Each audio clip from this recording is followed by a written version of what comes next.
You are now tuned in to the Soul Revival Podcast, your weekly dose of soulspiration, where women who are yearning to find the courage to transform their lives after trauma gather to share their real experiences, candid lessons, hard-won triumphs, wisdom, and inspiration. I'm your host, Dr. Yemi MD, board-certified cardiac anesthesiologist who has made it her mission to teach women in the pursuit of passion-driven purpose, the art of healing their own heartbeats. Through raw conversations and in-depth explorations, we are peeling back the layers and gaining clarity about what an inspired life looks and feels like. So grab your journal, a cup of tea, and step into your personal ER and learn from the ones who have been where you've been and are now living their best lives. Choose yourself and save your life. Soul-Inspired Living starts now. Hey, Soul Squad. Thanks for tuning in to tonight's episode of Conversations After Dark. I am your host, Dr. Yemi. I'm a board-certified Dream Queen, aka cardiac anesthesiologist. I'm also founder of the Soul Revival Circle, and I help successful women transform after trauma by providing them with the tools to heal their hearts and fulfill their dreams. So tonight we are going to be diving into the science of happiness. This is one of my favorite topics. So we're diving into the science of happiness, or what I call neuro-happy hacks, which is simply a model for making daily small investments in your happiness. So developing a happiness practice that yields major results in your life, in your relationships, in your careers. And they say never to start speeches with a story, but guess what I'm going to do? I'm going to start with a story. So I was raised in the country, and about an hour north of Seattle in Washington State. And it wasn't quite, like dirt road country, but it was kind of like ride your horses to Dairy Queen country. We didn't have any livestock. My parents were hippies, and they didn't necessarily believe with, living with animals, but they definitely were the kind of hippies that, I grew up on homemade chunky peanut butter, like the unspreadable kind that tore your bread apart. Kind of chunky peanut butter. So that's kind of hippies I grew up with. And the neighbors were the ones with the livestock. And my babysitter had two horses named TJ and Termite. And my babysitter one day when I was 3 decided she was going to teach me how to ride a horse. This was 2 days actually after I had gotten my head stuck in the chicken coop. Why she decided at that time she was going to teach me to ride a horse, I have no idea. But she takes my 3-year-old self, she puts me on top of a horse, no saddle, no bridle, no reins. She just puts me on top of a horse. And I don't know if I thought that like I was on a ride, like those grocery store horses where you put a quarter in and you start riding it. And I don't know if I thought that I was on one of those and I just decided I was done. But somehow I found myself on the ground. I fell off the horse. In that moment where my babysitter, noticed my face, that instant where you see a toddler and their mouth is open and the scream is about to escape from their mouth, she just looked at me, like if you've ever seen a parent watch a toddler fall, and they just look at the toddler and they're like, you're fine, you're fine, you're fine. And you can see how they arrest the toddler from crying. And so that was what she said to me. She said, you're fine, you're fine. You see how you fell off the horse? You're a cat. And I don't know, something about her telling me that I'm a cat made me feel like, okay, I think, my 3-year-old self thought, I like cats, I'm a cat. And so instead of a cry escaping from her mouth, I was happily in this embodying this cat. And she, in her infinite wisdom, the same infinite wisdom that made her put a 3-year-old on top of a horse without a bridle, she put me back on the horse. And I happily allowed her to put me back on the horse without crying in my new reality as a cat. And so one of the things that some 30 years later, what was happening in that moment is what science would confirm as the beginning of positive psychology, or what I call neurohacking. Neurohacking is predicated on the belief that the lens through which our brain views the world determines your reality. So if you can change the lens, then you can change your happiness and literally change the outcomes in your personal and professional life. So what do we do when we think about happiness, right? or what it takes to be in the state of happiness. We often postpone our happiness, right? We think about the conditions of the external. Like if I go ahead and get this, new job, this new love, this new relationship, if I go ahead and lose these 20 COVID pounds, then I'll go ahead and be happy. And so we always think that happiness follows something, some condition on which we've placed our happiness. But the neuroscience actually reveals that our ideas, those conditional ideas about happiness are actually flawed. And happiness actually fuels our success. It's not the other way around. So, or have you ever had the external trappings of happiness, right? Everything around you looks like you should be happy. And then you express, some bit of sadness. And the first thing somebody says to you is like, look around you. Like, what do you have to be sad about? What on earth do you have to be unhappy about? So when we think about the external factors as affecting our happiness, we have this sort of if-then perspective about happiness.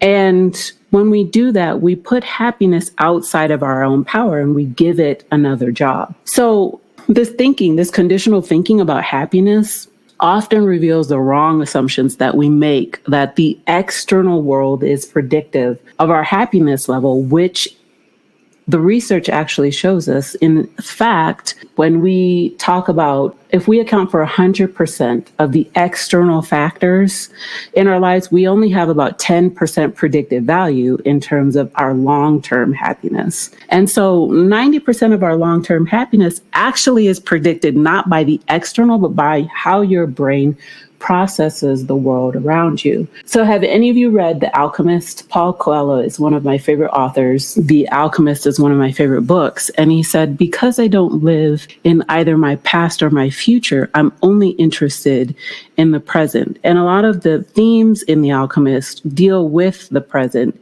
and really highlighting the fact that you must be happy in obtaining the goals or before obtaining your goals, so you can concentrate on the present. So you must be happy before you obtain your goals, so you can concentrate on the present. If you can be happy in the now, you will find that happiness is not tied to attaining your vision. Happiness comes from the process of attaining your vision combined with the sense of gratitude to what you already have.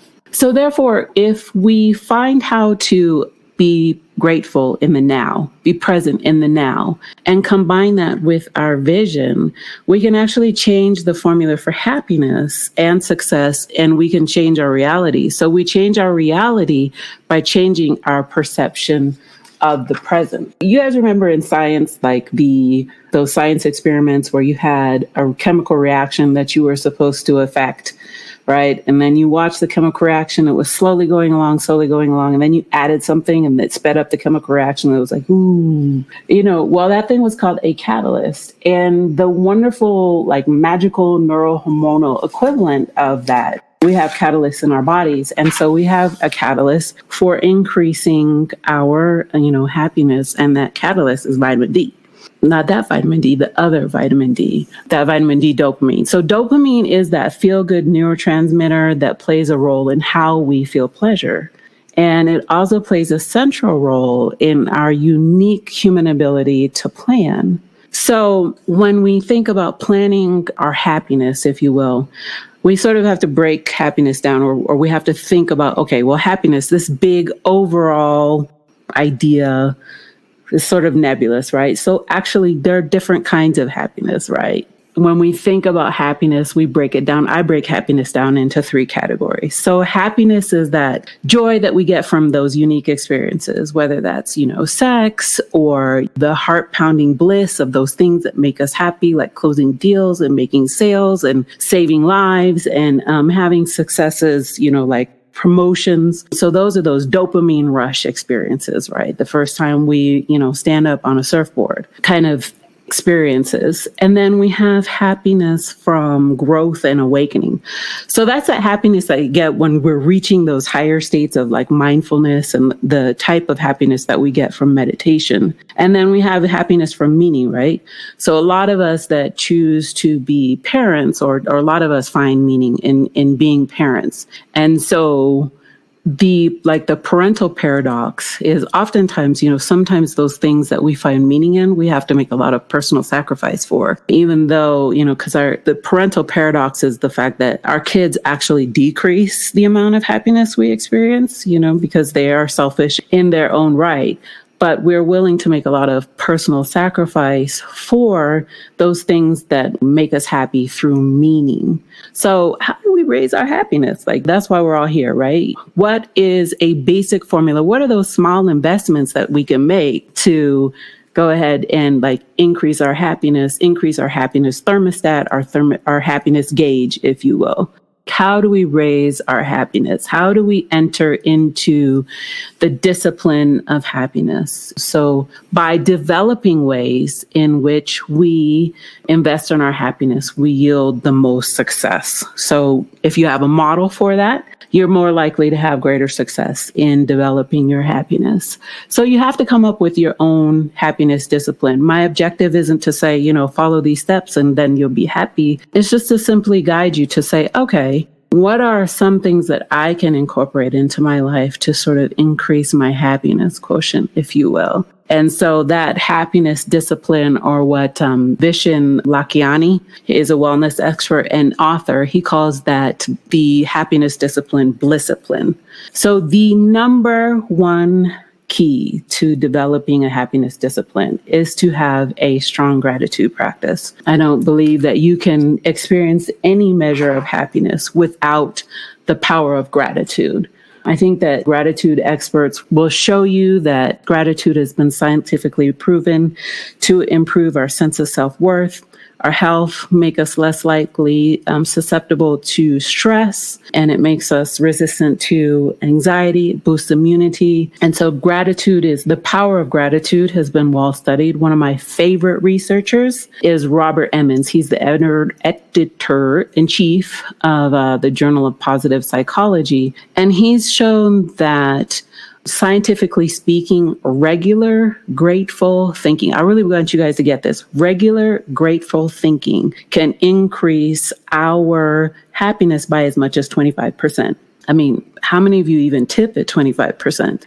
Those of you also who, if you're trying to lose weight, what wouldn't you do if you lost 25% of your weight right now? So regular grateful thinking can increase our happiness by as much as 25% is what the research shows us.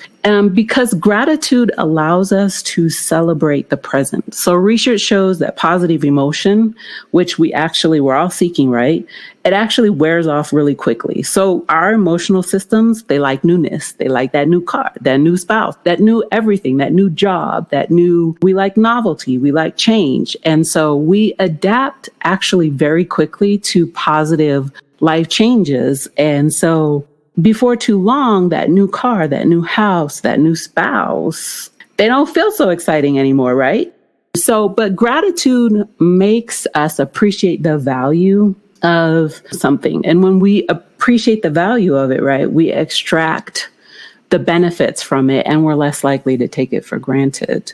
So gratitude allows us to participate in the present, and we notice the positives more. We actually, magnify the pleasure that we get from it. And so instead of adapting to goodness, we find that we're always celebrating goodness. And so a lot of you guys are commenting, I believe it's the energy you put out that you receive. Be content with the little that you have. Daily gratitude absolutely is important. Number one, most important, powerful element to include in your happiness discipline is gratitude. So how do you cultivate gratitude? How do you actually curate it, cultivate it, experience more of it in your life? Well, for me, I actually keep a gratitude journal. And I like pretty stuff. And so my gratitude journal is actually orange, and it's specifically made for gratitude, and it's full of all sorts of wonderful quotes. But actually writing down and spending time thinking about those things that, you're most grateful for. So I practice gratitude actually when I first open up my eyes in the morning. So the first thing I say when I wake up, the first thought I have is thank you. And then I actually sort of break gratitude into, personal and career categories. And I try to think of 5 things that I'm grateful for in each of those categories. So yesterday I was grateful for the time that I spent with my daughter. She was my sous chef.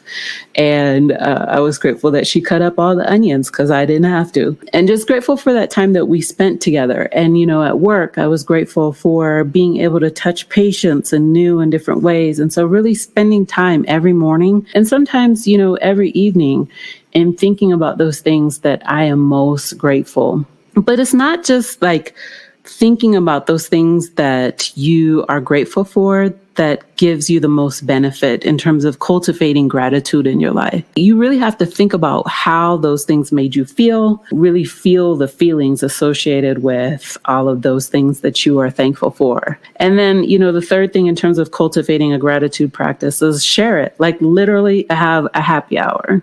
I am grateful for all of you joining us this evening. I'm grateful for the opportunity to share all of these things with you. And I think that if you think about the process of sharing with a spouse, with a child, with a friend, those things that you are happy for, you actually, are lifting the mood of the person with whom you're sharing. So like I call it gratitude happy hour, with or without alcohol, I guess. So alcohol is optional.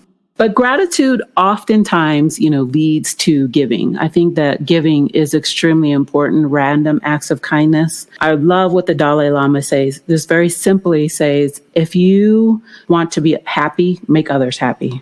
So if you want to be happy, make others happy.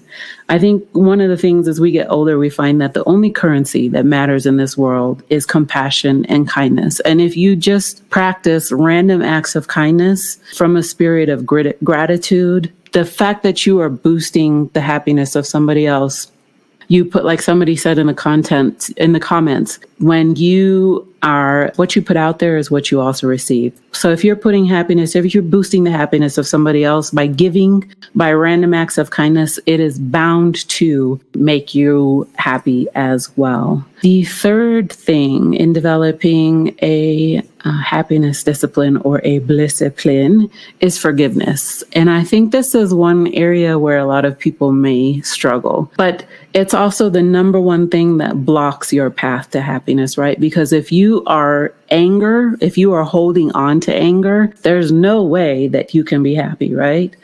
So one of the ways that I began to think about forgiveness differently is, what did I learn from this situation? Like, how did this situation change my life for the better? And sometimes it's hard when we think about our traumas, right? To think, oh, okay, this traumatic situation, how could it have possibly improved my life? And I definitely believe that the universe sends us teachers in terms of lessons that we need to learn, even when those lessons are painful. So I'm somebody in my life who's had a lot of money stolen from me. And I often say that story is for the book. But I have had a lot of money stolen from me. And I really began to be able to work through forgiveness of the person that stole a lot of money from me, in terms of having compassion for where it is that they could possibly have been in their lives to cause them to wreak so much havoc in somebody else's life. And, because hurt people hurt people. So at some point, looking at that person with compassion was what allowed me to forgive. And, remember, forgiveness, like you call it forgiving into love. Forgiveness isn't about the other person. Forgiveness is for you. Forgiveness is for you to love yourself more. And so that's one of the areas that I think that a lot of people may struggle. But if you can develop a practice of forgiveness, it certainly makes a difference in terms of your happiness discipline. Because when you're truly at peace with yourself, completely at peace with yourself, no one else's negativity, no one else's anger can affect you. And you learn to truly forgive, and those negative things don't affect you. You become truly unfuckable with, right? Vishni calls that term, and I actually like that term. So when you are truly at true peace with yourself, you become unfuckable with. Fourth thing, in terms of developing a happiness discipline, journaling, particularly about future goals, right? We are 50% more likely to achieve our goals when we write them down. I know that I've heard that is nothing new. You've heard it over and over and over again. But journaling about your future goals is definitely one of the key ways in which you can have happiness, a vision for the future. And I always tell people when I'm working with people, dream boldly and dream unapologetically. Like one of my big, bold dreams, that a good goal should actually scare you a little bit and excite you a lot. So one of my big, great goals is I want to infuse the planet with courage and inspire every woman around the world to have the courage to say yes for herself. So that is one of my big goals. It's a bold goal. I'm unapologetic about it. And it's an end goal. So like when we talk about goals, we want to focus on end goals. And those end goals are those experiences that we think about, well, what do I want to have in my life? What do I want to have more of in my life? Do I want to have more love? Do I want to travel more? So end goals are those goals that speak to your soul. They are often those goals that give you your best memories in life. And it's important to focus on end goals rather than mean goals. And means goals are those things that that society tells us is the path that we should follow. So like you should have the right job or you should hit this salary goal. But when we focus on mean goals and you achieve them, there's this sense of, well, now what? So when we talk about goals, we're talking about end goals, those things that, ignite your soul and set your soul on fire. So a good goal should scare you a little bit and excite you a lot, and dream big and unapologetically. And moving into fifth goal. So the fifth goal, a lot of people, even if you don't like it, move. Get your body moving. Move with it. Dance with it. Find some movement, some form of exercise in order to release those natural endorphins, in order to get that vitamin D flow in. Because I call exercise my antidepressant. So I can tell a difference between when I'm exercising and when I'm not exercising. It makes a huge difference in happiness. Not least, but last. One of the things that's becoming more and more important, I think, in terms of developing a happiness discipline is meditation. So we are in this culture of multitasking. Like everybody thinks, okay, I'm going to be out there doing 3 things. We got smartphones, even your smartphones like multitask, right? So like, I think in those other phones that are not iPhones, they allow you to tile. So there's tiling that you can do, and you can multitask within your phones, and you're at dinner and you're multitasking while you're supposed to be having like a conversation. And you've ever seen those 2 people like at a restaurant, right? And both of them are in their phones and they're doing stuff on their phones, and they're having conversation with each other, and they're eating, and it's like, what is going on here? So I think that meditation is really important for bringing us back to center, helping us focus on our breath, helping us realize what it is that is important in terms of our happiness without all of the external distractions, without those need to focus on a million different things at once. It centers us. It gives us direction. The research is there that shows us that it is extremely important in terms of mood, in terms of focus. And so those are the 6 things that I believe are helpful guides as far as developing a happiness discipline.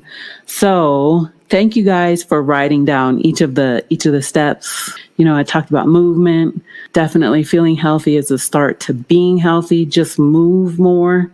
Get up and move. I think the iWatches or whatever, Apple Watch, are really helpful in reminding people to get up and move. I have one, and I have noticed that I've actually just moved. I move a lot at work in the operating room, and that thing will be like, time to stand up. It's like, you know what? I just sat down. But yeah, definitely, you have like people who now stand at their desks at work instead of sitting down. But movement is an incredible way to boost mood and to ensure that you are remaining happy. So my goal for this episode was to get it in definitely in under an hour for sure, but also to simply help you explore how you can make investments in your happiness with simple neuro hacks to help you experience greater success and happiness in all areas of your life, in love, in relationships, in your careers, in the various spaces in which you exist. And like I said, my mission is to infuse the world with courage. And so I want to inspire all women to have the courage to say yes to themselves. And if I've shown at least one of you how to invest in your happiness, meaning you experience greater success in all the different areas of your life, your relationships, your work, your well-being, then together we can change the world, one happiness factor at a time. So one of the things that I love is, yes, definitely it's about developing a happiness discipline or a blissipin. And what are the ways in which, you guys have found that you can go ahead and increase your happiness as a part of your practice? Like what are the things that you instituted in your life to increase your happiness? Like I said, just as recapping with you in terms of developing a happiness discipline, the most powerful factor to developing a happiness discipline is instituting a practice of gratitude. Number 1. Number 2, random acts of kindness. Number 3, forgiveness. Number 4, exercise. Number 5, meditation. And number 6, journaling. So journaling about your goals, particularly, in terms of your vision for the future. Thank you guys for joining us tonight. Like I said, I am so grateful for each and every one of you joining me tonight. We sort of talked about the happiness. We dove deep into the science of happiness and talked about how to develop a happiness discipline. Thank you. I hope that something in this episode sang to your soul. I'm Dr. Yemi, your host, and you can find me on Instagram and Facebook at Dr. Yemi MD, DrYemimD. Please make sure to subscribe to the Soul Revival podcast on iTunes and Spotify. And I look forward to another soul-inspiring conversation next week. I'm Dr. Yemi MD, founder of the Soul Revival Circle, and I help women transform after trauma and give them the tools to heal their hearts and live the life of their dreams. Good night.